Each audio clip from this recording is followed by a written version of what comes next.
We know the recent pro-life movie Unplanned made a splash at the box office, but what kind of impact did it have on the sidewalks outside of abortion facilities? We hear firsthand in this week's Pro-Life Focus. We're the sunshine on the sidewalk. Everything we can offer them, from parenting support and adoption, is always going to be better than coming into this place here. Pro-lifers are the faith, hope, and love on the outside of abortion centers. Nobody grows up wanting an abortion. Nobody grows up wanting to work in the abortion industry. Doctors don't go to medical school with the goal to be the best abortion doctor. Sean Carney is the president and CEO of 40 Days for Life, an international group that prays for an end to abortion through peaceful vigil outside of abortion centers throughout their 40-day spring and fall campaigns. They've saved over 16,000 unborn lives over the years, and Carney even had a hand in pro-life leader Abby Johnson's departure from her job as a Planned Parenthood clinic director. It was the same clinic where he would routinely pray outside. It was such a beautiful thing to get to be a part of how God worked in Abby's life. I mean, if she can become pro-life, anybody can become pro-life. Their relationship was recently depicted in the film Unplanned, where Carney saw himself portrayed on the big screen. Abby Johnson is in the other room. Here. It's a unique story that needs to be told. Abby Johnson's, she got to ride both sides of this fence, and that's just an amazing thing. And being able to be a part of that is awesome as an actor, storyteller.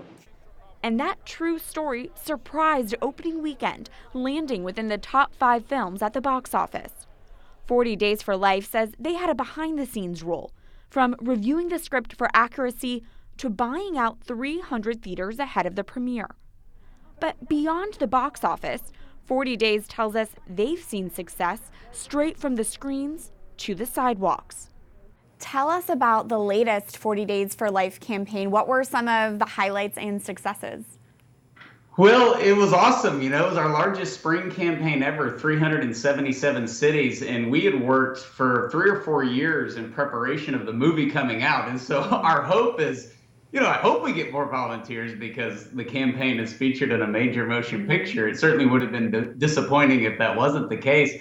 But it was overwhelming. I mean, it wasn't a few days or weeks after the movie was released. It was literally the night of the release of Unplanned on Friday night. We saw a huge increase in people physically leaving theaters and going out to one of our 377 locations. Overall, we've gathered all the data. It's been a 30% increase in participation in 40 Days for Life. The campaign says they know the movie has even been life-saving. There was one young woman who was scheduled to have an abortion at a Planned Parenthood on a Saturday, and instead she went to the movie on a Friday and decided she wasn't going to have the abortion, and instead actually went out and participated in the prayer vigil in front of the place where she was scheduled to have an abortion. Carney believes the Unplanned movie had a positive impact because it shows the heart of the pro-life movement. Unplanned put a spotlight on the nitty-gritty part of it, which is going out in the rain and in the cold and in the heat and praying for an end to abortion and sort of normalizing that as something very basic that we as Christians ought to do. And they did a great job of that in the movie, and there's no doubt that had a positive impact on sidewalks across America. With their next campaign launching in the fall, 40 Days for Life is praying it will be their biggest yet. If you want to stay up to date for the next 40 Days for Life campaign, go to 40, that's 40, daysforlife.com.